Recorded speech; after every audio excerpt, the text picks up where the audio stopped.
Bismillahirrahmanirrahim. Assalamu alaikum student. Hope you will be fine. Today we have to discuss about second law of motion. What is second law of motion? It said that amount of acceleration of a body is proportional to the acting force and inversely proportional to the mass of the body. जब हम किसी body पे force लगाते हैं तो acceleration produce होता है और इस एक्सेलरेशन का फोर्स से डायरेक्ट रिलेशनशिप होता है। और अगर हम बात करते हैं बॉडी के मास की तो बॉडी के मास से इन्वर्स प्रोपोर्शनल होता है, इन्वर्सली प्रोपोर्शनल होता है। यानी जितनी ज़्यादा फोर्स लगाएंगे उतनी ज़्यादा एक्सेलरेशन प्रोड्यूस होगी और जितना ज़्यादा मास होगा उतना ही कम एक्सेलरेशन होगा। F = ma। इस फॉर्मूला के ज़रिए हम फोर्स फाइंड करेंगे। Statement: when a net force acts on a body, it produces an acceleration in the body in the direction of a net force. The magnitude of this acceleration is directly proportional to the net force acting on the body and inversely proportional to its mass.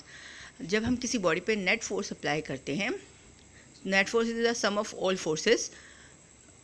जब हम किसी भी body पे net forces apply करते हैं तो net force apply करने से एक्सेलरेशन प्रोड्यूस होता है जो कि फोर्स की डायरेक्शन में होता है। इसका फोर्स से डायरेक्ट रिलेशनशिप है। जबकि हम बात करते हैं एक्सेलरेशन और मास के रिलेशनशिप की, तो बॉडी के मास से इसका इन्वर्सली प्रोपोर्शनल होता है। एक्सेलरेशन इन्वर्सली प्रोपोर्शनल होता है बॉडी के मास के।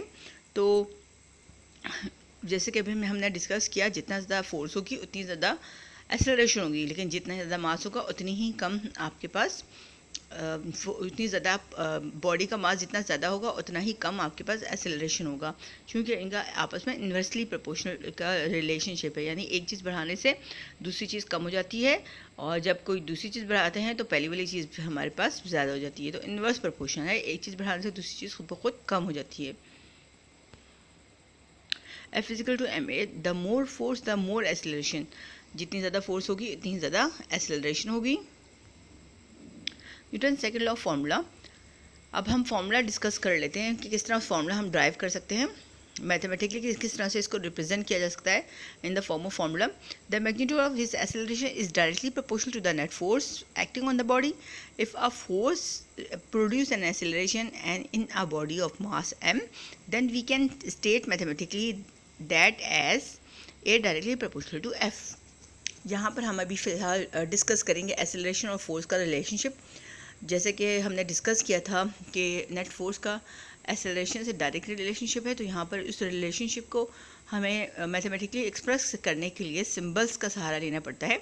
एक्सेलरेशन को ए से रिप्रेजेंट करेंगे, फोर्स को एफ से रिप्रेजेंट करेंगे और बॉडी के मास को एम से। तो यहाँ पे फर्स्ट पॉइंट हमारे पास था कि जितनी ज़्यादा हमारे पास फोर्स होगी उतनी ज़्यादा एक्सेलरेशन होगी, यानी इनका आपस में डायरेक्ट रिलेशनशिप था। तो हम A directly proportional to F करेंगे। Next, the magnitude of this acceleration is inversely proportional to its mass. इसका सेकंड पॉइंट था कि एक्सेलरेशन और मास का आपस में इन्वर्स प्रोपोर्शनल है, इनडायरेक्ट रिलेशनशिप है कि अगर जिस तरह हम एक्सेलरेशन बढ़ाते हैं तो मास हमारे पास कम हो जाएगा, जितना ज़्यादा मास होगा उतनी ज़्यादा एक्सेलरेशन कम होगी। तो इसको हम इस तरह से शो कर सकते हैं, ए इनडायरेक्टली प्रोपोर्शनल टू m या a डायरेक्टली प्रोपोर्शनल 1/m। अब हम इन दोनों इक्वेशन को जब कंबाइन करके लिखेंगे तो हमारे पास आ जाएगा a directly proportional to f/m और f directly proportional to ma। यहाँ पर जो हम प्रोपोर्शनलिटी का कांस्टेंट इस्तेमाल करेंगे वो हमारे पास होगा k, और हमें पता है कि k की वैल्यू हमारे पास होती है 1। SI यूनिट में k की वैल्यू 1 होती है। जब हम k की जगह पर 1 प्लेस करेंगे तो हमारे पास फार्मूला हो जाएगा F = ma। तो ये हमारा फाइनल फार्मूला था जो कि हमें ड्राइव करना था।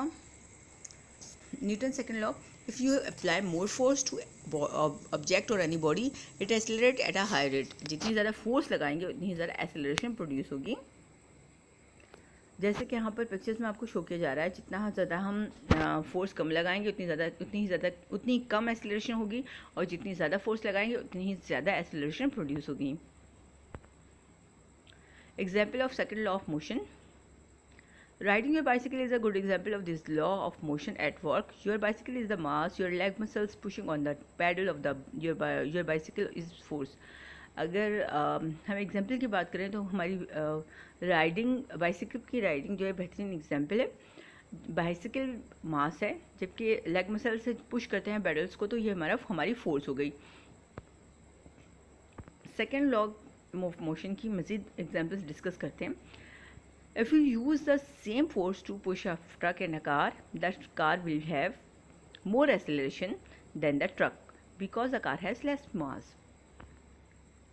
अब जितनी ज़्यादा फोर्स, अगर एक जैसी फोर्स हम अप्लाई करेंगे ट्रक पर भी और कार पर भी, तो कार में एक्सेलरेशन ज़्यादा होगा ट्रक के मुकाबले में। ऐसा क्यों होगा? इसलिए होगा क्योंकि कार का मास कम होता है।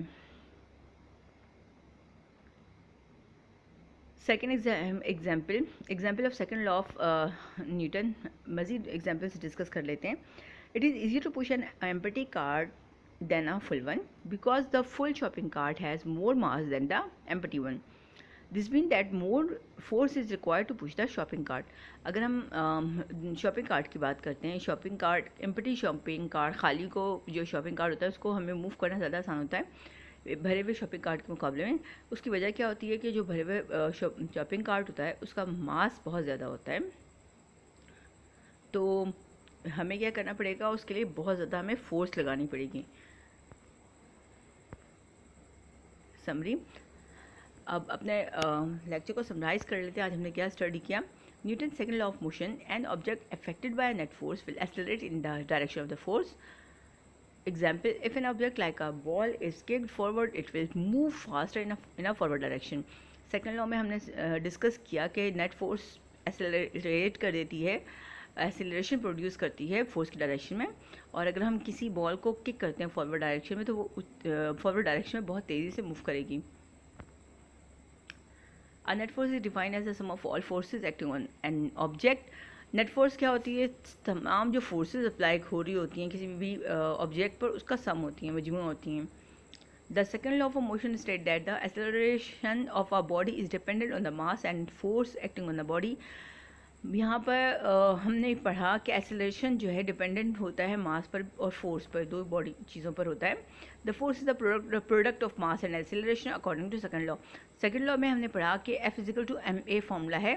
इसके मुताबिक हमारे पास फोर्स, मास और एक्सेलरेशन दो चीज़ों का प्रोडक्ट है।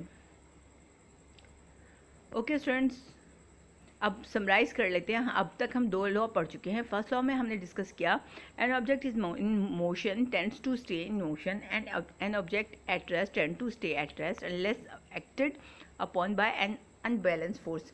फर्स्ट लॉ में हमने स्टडी किया था कि जब तक कोई भी बॉडी मूव कर रही है या रेस्टिंग कंडीशन में, तो उस वक्त तक रेस्टिंग कंडीशन में या मोशन की कंडीशन में होगी, जब तक हम उस पर फोर्स लगाकर उसकी इस कंडीशन को चेंज नहीं कर देते।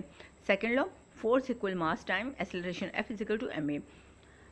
इसमें हमने डिस्कस किया कि F = ma फार्मूले के ज़रिए हम फोर्स फाइंड कर सकते हैं।